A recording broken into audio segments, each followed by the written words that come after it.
As we enter the final quarter of the year, how has fixed income performed, particularly with the impact of renewed Fed rate cuts? Plus, what's driving agency mortgage-backed securities outperformance, and has that affected the housing market or mortgage rates?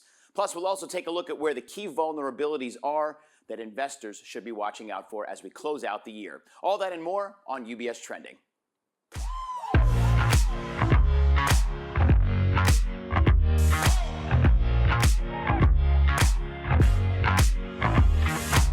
Hi again, everyone, and thank you for joining me. I'm Anthony Pastore, and this is UBS Trending. Joining me once again for our monthly conversation is Leslie Falconio, the head of taxable fixed income strategy with the CIO here in the Americas. Leslie, great to have you join the show. I think we really do have a lot to get to because we are right now rounding out the end of the third quarter. We're beginning the fourth quarter of the year.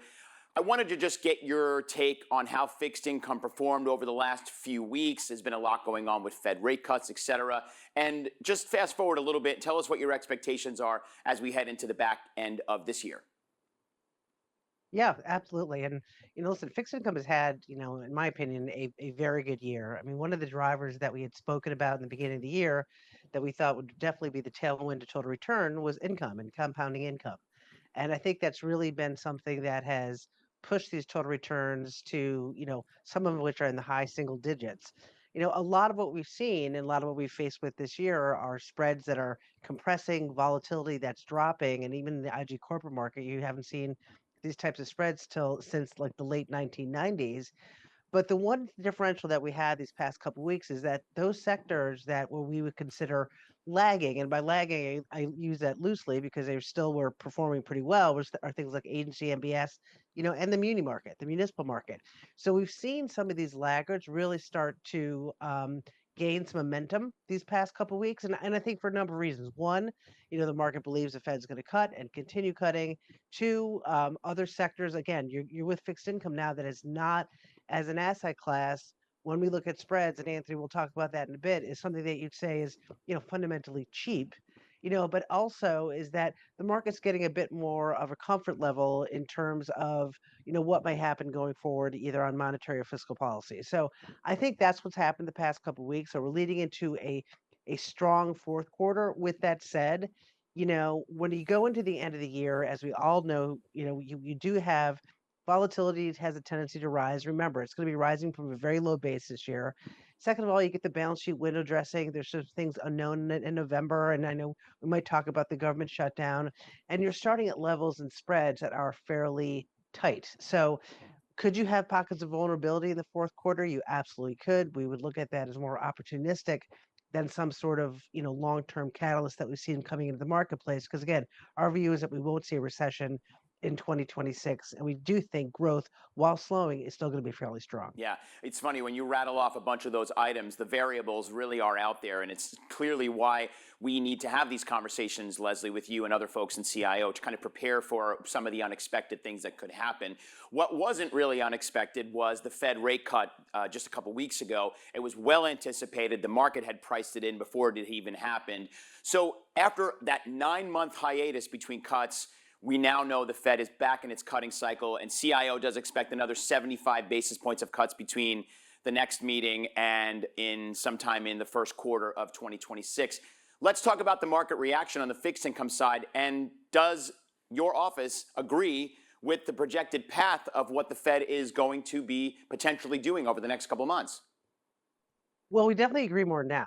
And the reason why I say that is, and Anthony, as you know, when we started to get right before that Fed meeting, the fixed income market, forward looking, likes to speculate, it does have a tendency to at times get a little bit over its skis. And what it was doing was it was pressing a very dovish sort of outlook for the Fed, not just for the Fed day, but when we think about pressing out to 2026. If I look at some parts in September, the terminal rate, right, which is when the Fed is neither cutting or hiking, that terminal was at about a 2.8%, right? So that's very, very low. And it was at 2.8% in a short period of time.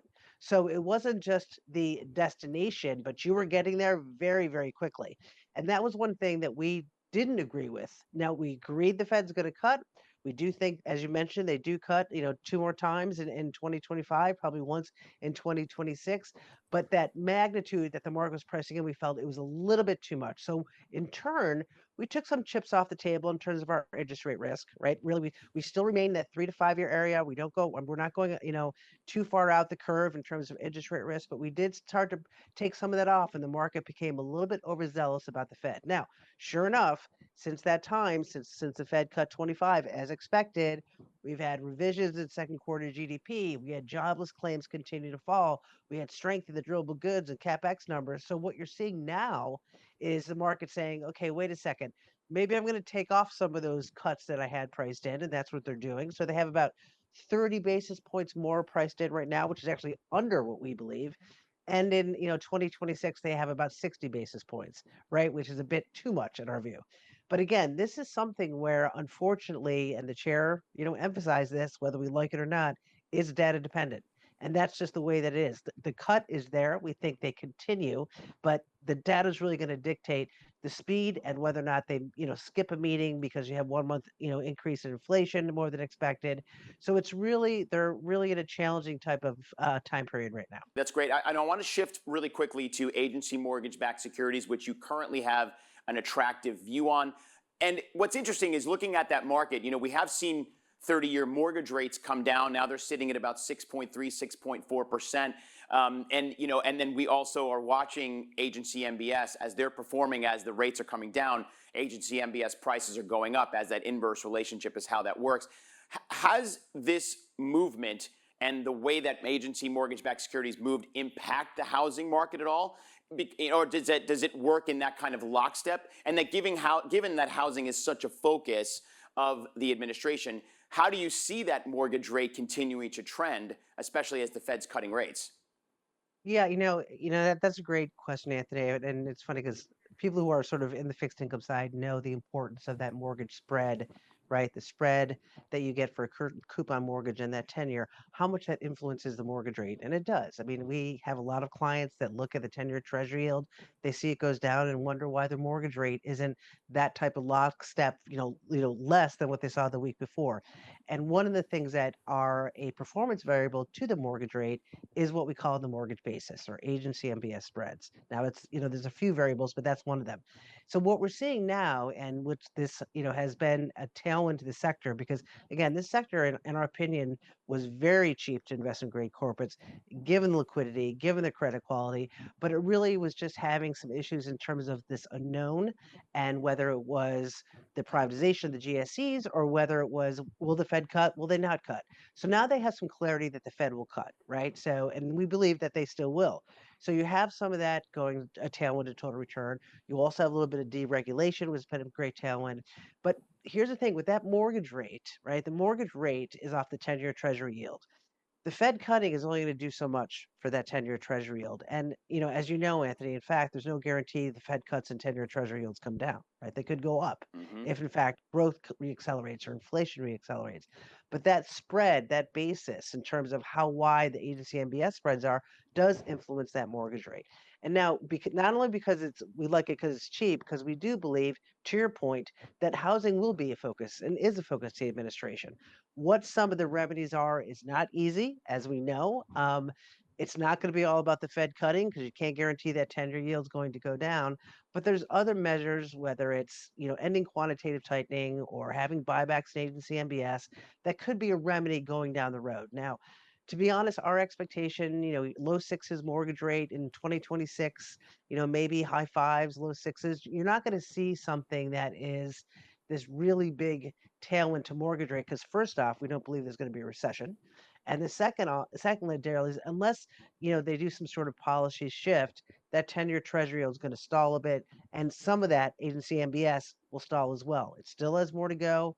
Still think there's good relative value. We like the carry, liquidity, high credit quality, but we just have to see, next year how much influence or how much that mortgage rate does go down, particularly given the fact that most consumers are locked in at a 3.8 or a much lower level during the COVID era. Right, which is a very high percentage of current homeowners who are holding mortgages. It's something like 90% of them are under 4% because of the refinances that were done.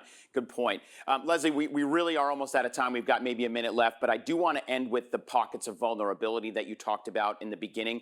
At this point, as you and I are sitting here, we don't know if there's going to be a government shutdown. Probably by the time folks watch this episode, we'll have that information. But like you said, data could change, economic data specifically with jobs and inflation. The Fed might pause in the middle of all this. So with those pockets of vulnerability, how do you plan within your investments?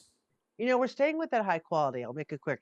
Still really getting good carry. You're getting good compounding income. Yes, spreads can be tight, but you have a very good protection, high quality, intermediate part of the curve.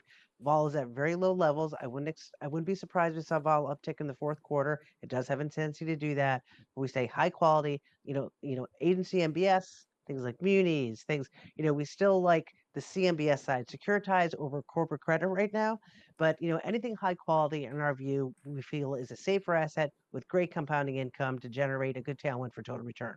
Excellent. Leslie, thank you. Always great to be with you. Thanks so much for all your insights. Really helpful. And we'll look forward to seeing you again next month. Thank you. Great. Thanks, Leslie Falconio from the Chief Investment Office. And thank you all for joining us. More information, lots more information from Leslie and her team within the fixed income side of the house and CIO available at our insights page, ubs.com/views, plus lots of content on various social media platforms like LinkedIn and Facebook. Plus, you can check out all the studio's content at our dedicated Instagram channel at UBS Trending. Lots of stuff there for you. And as always, if you have any questions about what Leslie and I spoke about today, make sure you're reaching out to your financial advisor. Until next time, I'm Anthony Pastore. We wish you a great rest of your day, and remember to keep your eyes on what's trending. See you soon, everybody.